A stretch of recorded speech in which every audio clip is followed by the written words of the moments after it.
Jnanamulam Guru Murti, Puja Mulam Guru Param, Mantra Mulam Guru Vakyam, Moksha Mulam Guru Kripa. Bolo Sisi Shankar Bhagwan ki jai. Bolo Sisi Guru Maharaj ki jai. Devotees, good morning. Namaste. What a beautiful morning. A little overcast clouds, but that's all right. The sun is behind here. And the temperature is very warm here in New York, Jamaica, Queens. Well, this morning I want to talk about a very powerful katha coming from our scriptures, the Veda, Atharva Veda and Mandaka Upanishad. And the Guruji, Angiras here, is the fifth descendant of Lord Brahma. And the disciple is Saunaka, descendant of Bharadwaj, one of the original gurus, the earthly gurus. But before we go into that, let us do this prayer to invoke the presence of the guru and disciple relationship. Om Bhadrang Karnibe Srinyama Deva Bhadrang Pashimakshabhirya Jatraha Stirairangaistustavan Sastanobi Vyaseva Deva Hitam Yadayu Swastino Indro Brihastava Swastina Pusha Vishwadeva Swastina Staksho Arishtanemi Swastino Brihaspati Dhadhatu Hari Om Shantu Shanti Shanti Hari Om. Wow, what a powerful prayer that the Lord is. The disciple is asking the Lord, oh God, give me that divine ear so that I only hear good words. And give me that vision, disciples asking Guru, so that I only see good things. And let all my faculties, my senses, organs of action, and all other parts of my body be for the welfare of the world. Let me collaborate with you. And praises to all the gods and goddesses. Om, peace, peace, peace. Now this prayer is so powerful, and maybe you should try to learn it and say it because it brings awareness. But anyway, the disciple asks in this Mundaka Upanishad, Saunaka asking Angiras, Guruji, tell me that one thing, if I know it, I will know everything. And the disciple was showing full obeisance and reverence to the Guru. And the Guruji replied. And he says, there are two things to be known, my dear Saunaka. Dve vide veditave, two things. Avidya and Vidya. Avidya is academic learning from the scriptures, coming from the scriptures. And he says, Tatra para Rik Ved, Shama Ved, Yajur Veda, Atar Veda, Shiksha Kalpo Vyakranam, Niruktam Chandi Jyotisham Iti. That this, I'm telling you now, it's the lower knowledge. So then the disciples say, why did Guruji tell me lower knowledge? And the Guruji could read his mind, and he says, I need to tell you what it is not. So this way it will take away what it is not. So this is like a elimination process. He says, this Vedas, the four Vedas that you think highly about, it is not that. And it's not all the academic learning that you will get from the college and universities, because this is the study of what was been created. And what was created is the lower manifestation, is a manifestation of consciousness. Now, when he said that, he says, I'll tell you what it is now. So he's moving over to what is consciousness. So he says, the sloka goes, Yatad adresham agrayam achakshu srotram tadapani padam vibhum sarvagatim shishukshmam yadbhuti yoni paripashyanti dhiraha. So he's saying, oh, this thing, Saunaka, it has no origin. It never took birth. It has no father, it has no mother. It has no quality. You cannot describe it. But yet it can see and has have the senses. And it's so subtle and most powerful. And from this, Yat Bhuta Yuni, this is the womb of all of creation. Wow, what a powerful thing. But there's two words that I like to bring to attention and explain. Shushukshmam, subtler than the subtlest. And to explain that, I use the 5 elements: earth, water, fire, air, and space. Now, earth is the most gross. And as we go to water, less gross. And as we go into the air, is less gross, and air, and then space. Now space, you cannot describe space, but yet is the most powerful of the 5 elements because it supports the whole, all of the other elements, supports the whole, all that was created. So then he says, this is not what it is. It's something beyond that, Saunaka. And then he says, Yat Bhuta Yoni. This word I want to explain to you, to get you, let you understand. That take the spider. The spider has the material cause and efficient cause, meaning when a spider wants to build his house, his web, out of his mouth comes the web.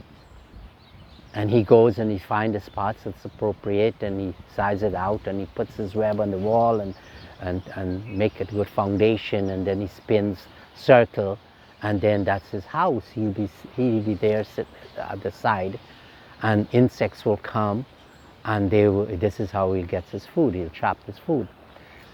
And when he gets tired of that one place, he pulls him back the web into his mouth and moves to a new location. So this is so symbolic because when in our system there's a night and day. We're in the night now, but after this night, all that was created will be withdrawn into consciousness.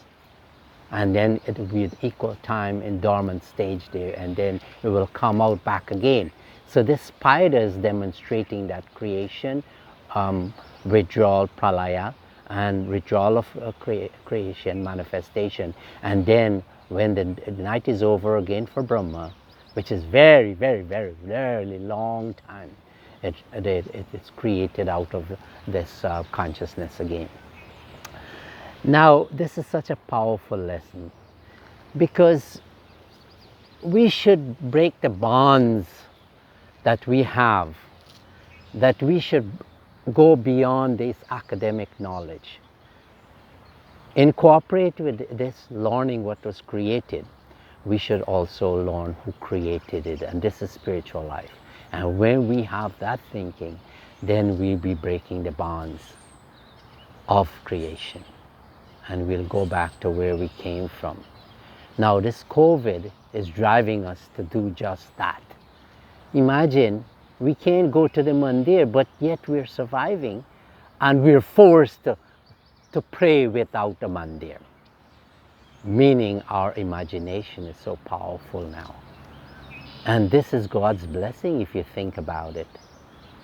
And this religion is, this COVID, I call it a religion again, you heard me say that many times, is a blessing to us. So devotees, let us think, God is recasting the mold of our lives to bring us closer to Him. Because these times we're praying desperately because we have fear of dying. But if we prepare for our death, you know, Swami Parameshananda ji and his disciples of Bharat, Sevashtam, monks, they are senior monks, they are very versed in this. And when Parameshananda ji snatched me out of mundane life, I didn't have to read a book. He just comes when I'm asleep one night and then took me out to this level of spirituality and sustained it by continuously giving experiences and put me in relationships with monks. Now Buddha Shamji, he was a very powerful, realized soul. He was in charge of me. Oh my God, like father and mother he was. And he will take charge of me, and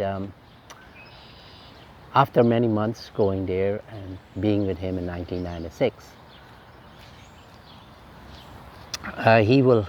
we were in Puri Ashram, and he says, come on, let's go. And it was dark, let's go for a walk. But as we were going, there was a cremation going, Swargadwar. And he says, look, you stay here. Do meditation in this cremation ground. It's an open cremation ground, fire, wood is there. And many bodies were burning. It's a very, for the rich people, this Swargadwar is. And cows were there taking the heat. And I sat between the cows and the burning bodies. And I'm starting doing a meditation. Lo and behold, it came right away. Because I was looking at death. And when you look at death, if you want to do meditation, Swami Parameshananda did it when he was a young boy. He will sit in the cremation ground all night. So there I was. This is part of the training of the monks. And I sat there and the meditation came so quickly. And then Buddha and Shamji came after 1 hour and he says, let us go. And then he says, oh, come, we have program tonight. You'll be close to me tonight. And then 1 minute before, he says, thousands of people were there in Puri for Jagannath Yatra. And he says, well, you're going to have to give a talk tonight. First time he's asking me. And whoa. So then before I even think I was speaking. And I didn't know what I was saying. But when it was all over with, I could hear cheers and everybody, some monks came to me and Swamiji, where did you learn of that? This powerful stuff you said. And then I said, I didn't know what I said. And then I looked at Buddha and Shamji, and then I realized that he was an instrument in the hands of Acharya Deva, and he had transmitted this knowledge to me by being in his presence and doing meditation and prayers and singing bhajans and doing relief work in cyclone in Andhra Pradesh and so many of the collection door to door, that this purification brought me to the stage. And this knowledge was transmitted. Devotees, this knowledge, this is what Saunaka was talking about, that we need a spiritual master to take us to the point where we know who created this or what created this universe and its consciousness.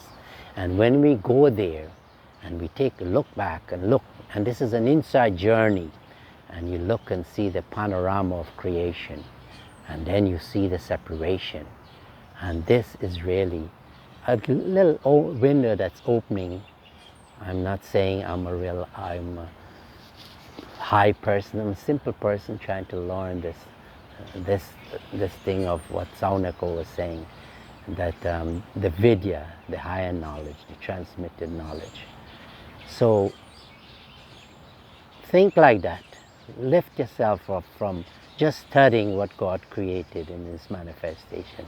Try to find out who it is. Our prayer should be, oh God, I want to be like you. There shouldn't be no other prayer, because we all have everything. God provides everything for all of us. I'm going all over the world. I don't have money, but money is coming and from the various sources. And those are some good people. They're giving very freely because there is transparency. That when you take money to do God's work, there must be transparency. When you're in an ashram, transparency is there. If you don't have transparency, you won't get the respect of the people, and there'll be questions in the mind. Always keep in mind, when you want to do good and you take the money of others, make sure that the transparency is there. This is one thing, a message I want to give to the holy feet of Acharya Deva Swami Parameshananda. I bow. Om Shanti Shanti Hari Om.